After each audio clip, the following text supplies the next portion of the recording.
शहीद भगत सिंह जी के परिवार के भी उनके परिवारजन यहाँ आए, आपने भरपूर उनका स्वागत किया, सत्कार किया और उनकी बातें भी यहाँ मंच सजा के सुनी। मुझे वो भी दिन याद है जब ये चौधरी साहब की मूर्ति का अनावरण हुआ।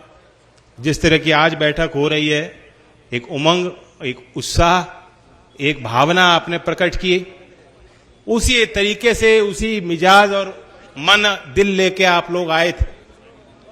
मुझे हमारे चौधरी सूरजमल जी की भी याद आ रही है, क्योंकि जहां आपने मुझे बैठा रखा, मेरे बगल में वो बैठे थे और उन्होंने मेरा हाथ पकड़ा, मुझे आशीर्वाद देना चाह रहे थे। मैंने उनका हाथ पकड़ के मुझे महसूस हुआ कि आपको तो बुखार हो रहा है चौधरी साहब। उनका बुखार तो हो रहा है लेकिन मुझे तो आना था। चौधरी सूरजमल जी भी कभी कोई सामाजिक मंच छोड़ते नहीं। मैं उनको भी आज इस मंच के माध्यम से, सब लोग हमारे परिवार के लोग हैं, श्रद्धांजलि अर्पित करता हूं। जहां तक बात अब चुनाव की है, चुनाव की जानी चाहिए, बिना किसी लाग लपेट के। लोग मुझे अच्छी तरह जानते हैं। 3 क्षेत्र ऐसे हैं जहां के लोग मुझे बहुत अच्छी तरीका जानते हैं। एक तो मथुरा, क्योंकि वहां मैं चुनाव भी लड़ा, सांसद रहा हूं।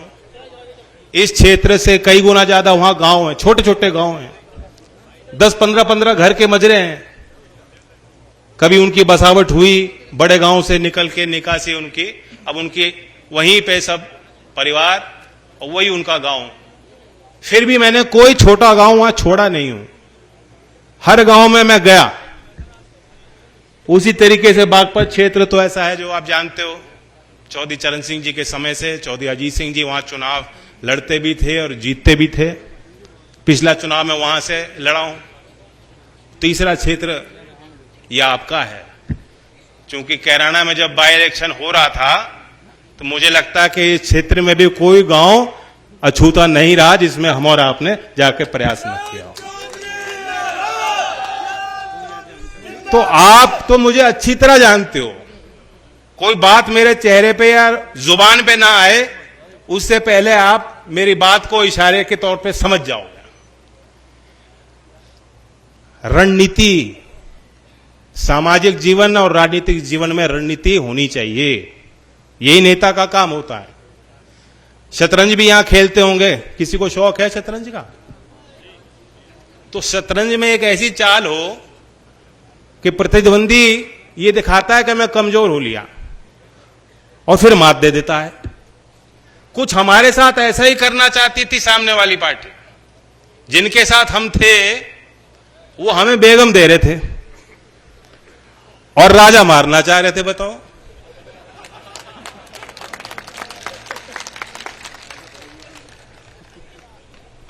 हमें कोई मलाल नहीं है। उनकी अपनी जिम्मेदारी अपने दल के लिए, मेरी जिम्मेदारी अपने लोगों के लिए। देश में क्या हो रहा है, कौन से मुद्दे आगे बढ़ चढ़कर जिनकी सरोकार जनता के बीच में है, विश्वास जनता का किन लोगों पर है, उसे हमने और आपने भी देखा। और नेता की बड़ी जिम्मेदारी होती है, कभी कभी तो कड़वे फैसले लेने पड़ते हैं, लोग मनाने पड़ते हैं कि भाई साथ दो, अब तो फैसला हो लिया। और कभी कभी ऐसा होता है कि जनता फैसले लेती है और नेता कहती है कि जनता ही सही है, मैं जनता के साथ चलूंगा। जनता के आगे आगे चलने वाला भी नेता होता है, जनता को मोड़ने वाला भी नेता होता है। और कभी कभी जो जनता का निर्णय, जनता का मिजाज, जनता का जो मन, कौन सी बात जनता को ठीक लग रही है, उस बात के साथ खड़े होने वाला व्यक्ति भी नेता होता है। और मैं लोकदल वालों को समझा सकता हूं, मैं तो लोकदल के लोगों से खास तौर से बात करने आया हूं। बीजेपी के उम्मीदवार हैं ही हमारे, लोकदल वाले पूरे अधिकार के साथ इनसे काम भी लेंगे और लोकदल के मान सम्मान और कार्यकर्ता के मान सम्मान के लिए हम कसर कर भी सकते हैं, ये कसर नहीं छोड़ने वाले। लेकिन मैं लोकदल के लोगों से खास तौर से बात यही करना चाहता हूं कि हमने और आपने तो संघर्ष बहुत किए। अब आप भी सोचिए, हमारे जो मुद्दे हैं, आप किसान की तरफ देखिए, किसान की अगली पीढ़ी जो है, चौधरी अजीत सिंह जी क्या हमारे क्षेत्र के लिए चाहते थे? वो चाहते थे कि यहां जमीनें तो इतनी छोटी रह गई, बंटवारे होते रहे, आगे भी होंगे। सामाजिक व्यवस्था कुछ ऐसी है कि खेती के लायक जमीन तो और कम बचेंगे जब तक कोई दूसरा स्रोत खड़ा नहीं होगा रोजगार का। खेती से अलग हटके भी औद्योगिक क्षेत्र में बहुत विस्तार होने की जरूरत है। उत्तर प्रदेश में लास्ट चीनी का उद्योग चौधरी अजीत सिंह जी ने स्थापित किया और उसके बाद कोई बहुत ज्यादा तरक्की हमने होती नहीं देखी। अब हमने देखा है कि सरकार ने जो केंद्र में है, उन्होंने एक इच्छा शक्ति उनकी है जो प्रबल है और जो दिखाई पड़ती है। इनके नजर में कोई काम छोटा नहीं होता। जब तक ये सोच हम समाज में और नेताओं में पैदा नहीं करेंगे कि काम कोई कमजोरी या छोटा नहीं होता।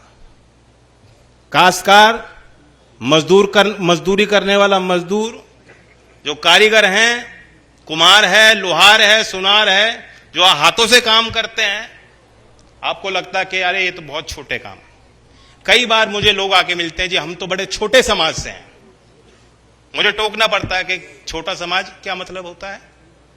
तो ये जो छोटे बड़े की आपस में बैर करने की हमारे इस क्षेत्र में पुरानी फितरत रही है और ये रोग की तरह है। इस व्यवस्था से बाहर निकलते हो, शहर में चले जाते हैं लोग, तब भी वो जाति से नहीं ऊपर उठ पाते। यही तो चौधरी चरण सिंह जी की मुख्य लड़ाई थी। वो जातियों को के महत्व इतना ही देते थे कि उनको यह समझ में था कि मंच पे, राजनीतिक व्यवस्था में, सामाजिक मुख्य धारा में हमें ख्याल रखना है कोई भी जाति वंचित ना रह जाए। इसलिए बहुत से ऐसे समाज के लोग जिनको कभी मौका नहीं मिला, चौधरी साहब ने बीकेडी के समय से उनको चुनाव भी लड़ाया, संगठन में इन्वॉल्व किया। आज वही हम स्थिति देख रहे हैं। वही एक राजनीतिक सोच देश में विकसित करने की कोशिश सरकार में बैठे लोग कर रहे हैं। एक योजना का नाम मैं बताना चाहता हूं जो उदाहरण है, विश्वकर्मा योजना। नरेगा योजना है मजदूर के लिए, लेकिन गांव में हो या शहर में हो, जो कारीगर है, जो नाव बनाता है, जो बर्तन बनाते हैं, जो मूर्तिकार है, जो माला बनाते हैं, वही लोहार, कुम्हार, सुनार, इनके लिए कौन सी योजना बनी थी आज तक? 13,000 करोड़ की योजना है। किस तरीके से इन लोगों को हम प्रशिक्षित करें, उनको लाखों रुपए तक का लोन देने की व्यवस्था। अभी सितंबर 2023 में लॉन्च हुई प्रधानमंत्री विश्वकर्मा योजना। इसकी अभी शायद बहुत लोगों को जानकारी नहीं होगी, लेकिन हम लोग मंचों से इसलिए बताने आए हैं कि बहुत बारीकी से सोचा जा रहा है किसान और कमेरे के लिए। अब किसान की मुख्य बात है दाम की। हर फसल का दाम कैसे बेहतर किसान को दिया जाए, कैसे सुनिश्चित हो। गन्ने की फसल की अपनी समस्याएं हैं। अब मैं धान का एग्जाम्पल देना चाहता हूं। आज यहां अखबारों में छपी नहीं होगी बात। पहली बार भारत सरकार ने 2020 में इसका प्रयोग किया। बाली में मंत्रियों की एक कॉन्फ्रेंस हुई संयुक्त राष्ट्र के तत्वाधान में, और वहां एक औजार तैयार किया गया। 5वीं बार 2020 के बाद भारत सरकार ने इसका प्रयोग किया है किसानों का बचाव करने के लिए। आपको मालूम है कि डब्ल्यूटीओ के नियम है कि भारत जैसे विकासशील देश, कृषि प्रधान देश, जितना किसी फसल का देश में उत्पाद होता है उससे 10% ज्यादा समर्थन किसानों को नहीं दे सकते। यह आज की शर्त नहीं है, आज का कानून नहीं, पहले से लागू डब्ल्यूटीओ के तहत चल रहा है। लेकिन 2020 में सरकार ने कहा नहीं, हम बड़े पैमाने पे किसानों से खरीदना भी चाहते हैं, उसका भंडारण भी करना चाहते हैं और उसका वितरण करना चाहते हैं। और अब फिर हाल में 5वीं बार भारत सरकार ने कहा कि धान की हमने total value of production $5300 crore है और हमने उसका 12% यानी 10% को लांग दिया।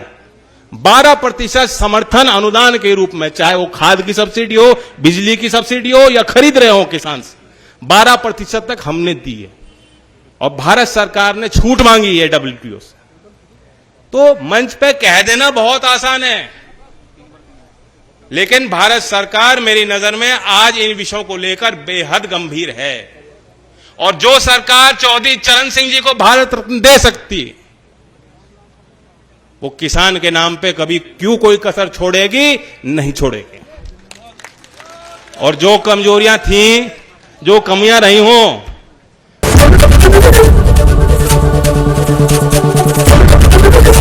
एबीपी गंगा, खबर आपकी, जुबान आपकी।